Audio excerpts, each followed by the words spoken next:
everybody and welcome back to my channel. So today is another day to do a monthly makeup roundup where I go through a few new releases with you. I apologise for this video being quite late. I've had a bit of a busy start to this month. It's better now than never, so that's what we're doing today. I want to show off this nail polish I also just picked up. It's nice and duochrome. That will be perfect for the spooky season. As always, all the pictures I'm using are from Trend Mood, so I'll leave a link to everything I discussed today down below. If you want to check them out, then that's there for you. There's obviously a lot more that Trend Mood have on their account than what I want to go through today, so if you wanted to check that out, then that's all down below for you. It's going to be a bit of a half and half one today. I think it's because with the season coming up, a load of companies are gearing up for the Christmas releases and products, so it's a bit slow this month. Like, it's mainly just been random bits and bobs that aren't really makeup. These are the best ones that I managed to find for this month. I'm just going to get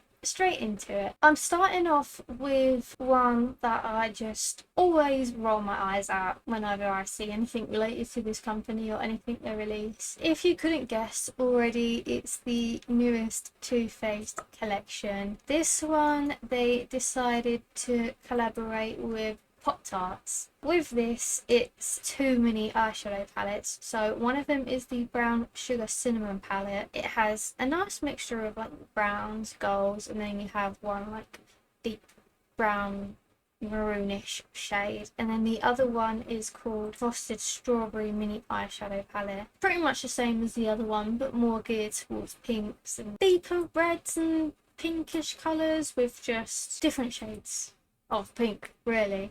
And they each cost you $27. I don't know where the money is coming from. I suppose maybe you're paying more for the palette, like packaging, rather than the actual product, because you do only get 8 shades. Like, they're mini, they're quite tiny. What's 27 divided by 8? 3 and a bit. So you're paying 3 and a bit for just one shade, and for the quality that Too Faced produce, that is too much in my opinion. Although if they didn't have the Too Faced name attached to this product, I'd think the packaging ain't the best, but I think the shades are quite nice. But I know, like, I've had Too Faced when I was younger, when it was all the rave, and I didn't find them the greatest. Like, whenever I used colours, they all just blended into one colour, and they weren't the most pigmented. Even though they smelt quite alright, they weren't the best to use. Yeah, it's just like collaborations with foods were just, I'm gonna sound so stupid, but it was so like 2017. Like, that's just, it's a bit cringe in the nicest of ways. I don't know why they're still doing that, but I suppose that's the only thing they can do at this point. So next up, I have one that is all lip based, and this is the NARS High Intensity Long Lasting Lip Pencil, and there are 10 shades in total. But the catch for this is, it's not even the fact that they're all pretty much the same colour. A bit of an exaggeration, but they are. Like, it's all pinks and some red variations, but just one like stick is $30. I don't know why companies try it, especially with NARS, because I mean, I don't watch a lot of beauty people, but I only watch a few here and there. But I don't think I've seen a lot of people talking about NARS anymore, and I think this is the reason why they decided to do.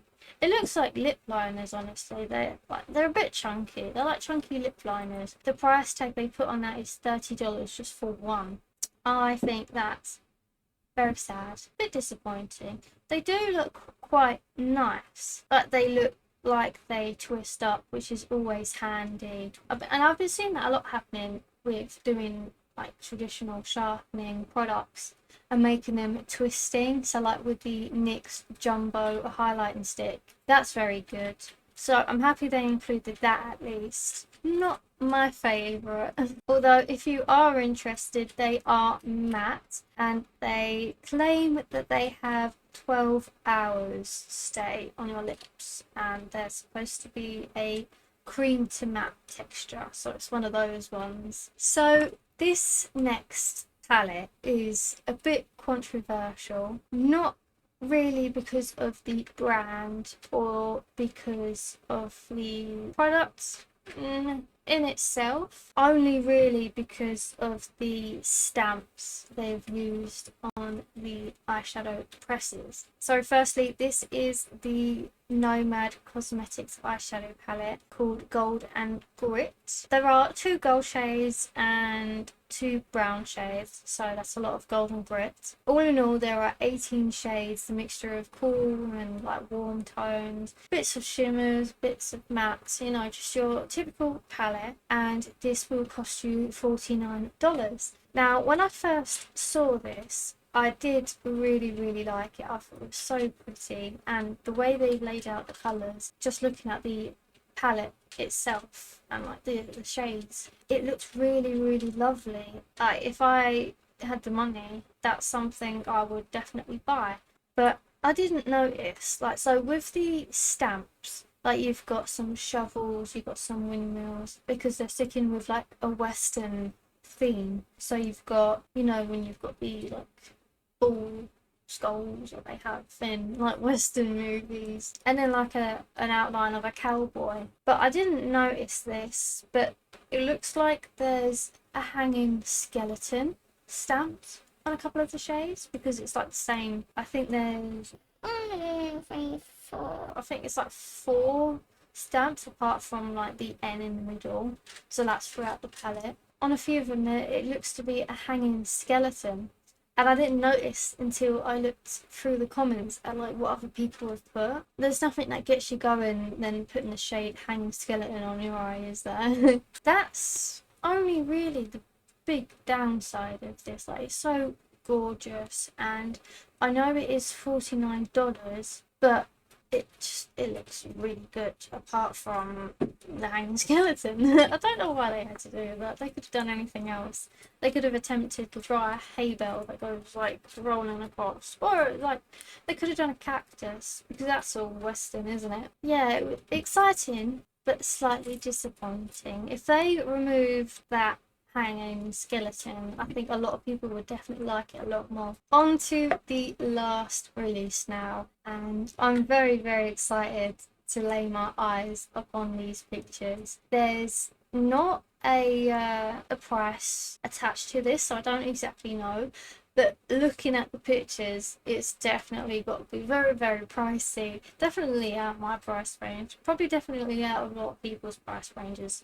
I don't know, maybe I'll be surprised. But this is the Swan Ballet series collection, and I believe by the company Flower Nose. I've never heard of this company before. This will probably definitely become a thing that will make their name more common in the beauty community. And it's just looking at it, like, I don't even know what half these products actually look like. They don't really reveal anything, but just looking at it, I already want to like smack out my card and smack it, even though we'll ignore the price for now. Well, we don't know the price, but we'll ignore that.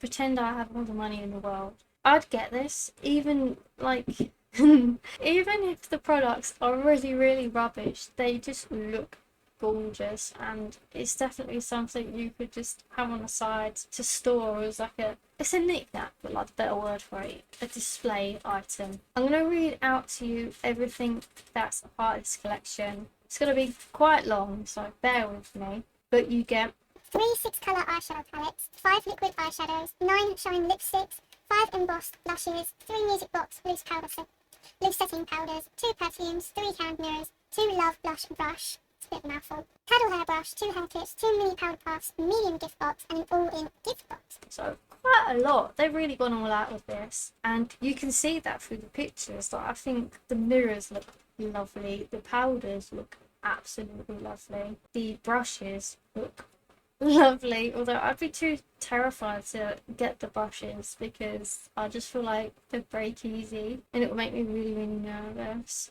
It's just everything looks so stunning, like even the blushes, even though they're not my favourite shades, like perhaps maybe the more pinkier one, like I don't see this suiting a lot of skin tones really, but you could always just dig out the ignoring the money. out the product and put in one that actually suits you, or just use it as a compact mirror and you put some cotton buds in it. Yeah, everything, just looking through it, but they don't even show the actual lipstick shades in the eyeshadow palettes, like shades, so I can't really comment much, but they look lovely, and so do the lip, I think they're the lip glosses, but they might be eyeshadow, which is quite cute. I love all the swans, and it just looks really nice, and the perfumes look really lovely. Love it. This is such a rich old collection, so like what you'd see in the 40s, like rich people would have. This is definitely it. So that is everything from me today. Let me know which one was your favourite, which one you didn't really like, and if there are any releases this month that you're quite excited for that I didn't mention in this video today. I hope you all have a lovely week, and I hope you enjoyed this video, and I will see you in the next one. Bye!